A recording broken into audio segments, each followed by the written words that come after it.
please excuse me for diverting my attention away from the Golden State Warriors for a second here. First of all, I want to take a moment to give props to Mr. Russell Westbrook and Bradley Beal, because I love me some Bradley Beal, and the Washington Wizards, winners of 6 straight.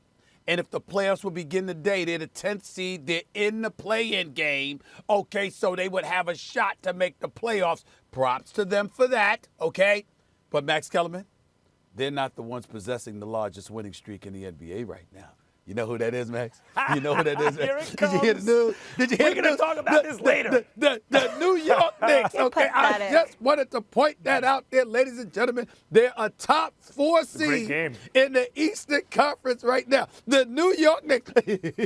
Oh, this is just beautiful. This is a special day. Oh, my God. Now let me get we get into the Knicks later. Now let me get to Steph Curry. Over the course of the last 11 games, he never shot less than 45% from the field. Only twice did he shoot less than 40% from like 3-point range, and twice or 3 times in that 11-game stretch. The dude is phenomenal. And again, the ball handling skills are there, the passing skills are there. The movement without the basketball is something he should be applauded. I mean, the dude is 33 years old, in incredible condition, runs all over the court. He's built himself up. He's got a little bigger, Max, in case you haven't noticed. The physique is bigger now. He's not just this little kid that can shoot. No, he's a grown man now and looks the part. But when you think about his ability to spread the floor, like I told you, from the moment he steps past half court, you have to guard him. That just spreads defenses out and opens up the floor for your entire offense. And when I think about him being the greatest offensive player, that's where that stuff comes from. It comes from that.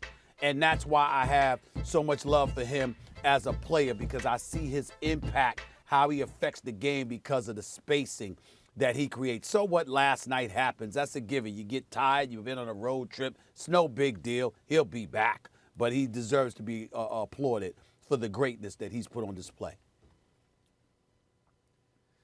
He's one of the greatest offensive players in the NBA, but the burden of proof is not on me. Did he prove that he is the best player in the NBA offensively? No, he did not. Number one, Kevin Durant, when he is healthy, is a better offensive player than Steph Curry. They played on the same team. I saw it. KD was the number 1 offensive option. Forget about defense for a second, right? KD's a better offensive player than Steph Curry. That's one. So there's one guy right there. James Harden, I think, look, what Steph is doing is it's close among these guys, and what he's doing is miraculous. You want to argue Steph over Harden? All right. But I'll take Harden based on what I've seen this year. No, he can't shoot like Steph. No one can, ever, right? But Harden can really shoot. He can score from anywhere. He's physically stronger than Steph, and he's actually better running an offense. You know, in Houston, I thought he was worse because the ball doesn't stick with Steph. As you said, he moves without the ball. He can play on and off, and he's really a shooting guard, a 2-guard, trapped in a point guard's body.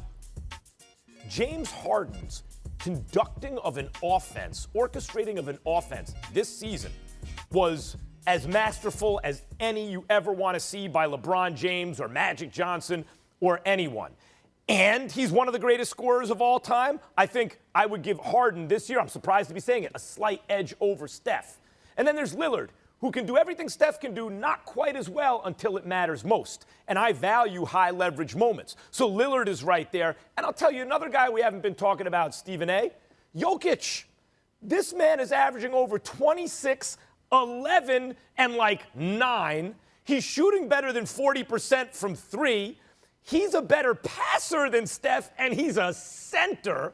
I think that Jokic is this year's probably the best offensive player overall, trailing maybe only James Harden when Harden's been healthy. So I think Steph is way up there, but I wouldn't put him number 1.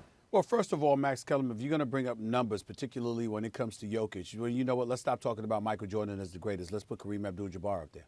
Let's listen to Isaiah Thomas, who put Kareem Abdul-Jabbar, 19-time All-Star, 6-time league MVP, 6-time champion, the greatest scorer in the history of basketball, the all-time leading scorer, et cetera, et cetera. We still don't put him ahead of Michael Jordan because we exercise something called the eye test, too. And so as a result, we know better. That's number 1. Number 2, when you talk about Steph Curry and you compare him to Kevin Durant, I know that Kevin Durant's a better offensive player, but what do I say?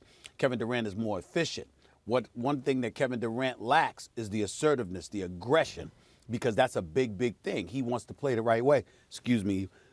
Oh, my goodness, I almost happened to sneeze. But that's what Kevin Durant likes to do. I told you we need a vaccination for pollen. Sorry to interrupt. Tell me about it. It is pollen. Pollen's in your nose is stuffy, and I got a sinus headache too, but I'm all right. Here's the deal. So bad. When you look at it, Kevin Durant, I know that Kevin Durant is a better offensive player. I think he's the best player on the planet when healthy, me personally.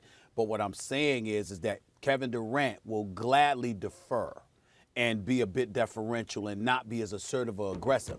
When Steph Curry goes out there, he's not only a marksman, he has a marksman's mentality. And that's what I say right now when you look at his level of efficiency. At this particular moment in time, the efficiency combined with the aggression is what puts him there. Fair point, because Jordan wasn't like, you could say, oh, this guy's as efficient or more efficient, but Michael Jordan had more aggression, was a better offensive player. That's a fair point. I'll still take KD's offense. But Jokic and the eyeball test comparing Kareem and Jordan, I don't like that at all, because first of all, Steph ain't Michael Jordan. And second of all, Kareem is the guy Jordan really had to pass for a lot of people to be considered the greatest. And Jokic is not playing just like a center. Stephen A., he's bringing the ball up. He's initiating the offense. He's bombing from three. He's a load on the inside. He's doing everything. Thanks for watching ESPN on YouTube. For live streaming sports and premium content, subscribe to ESPN+.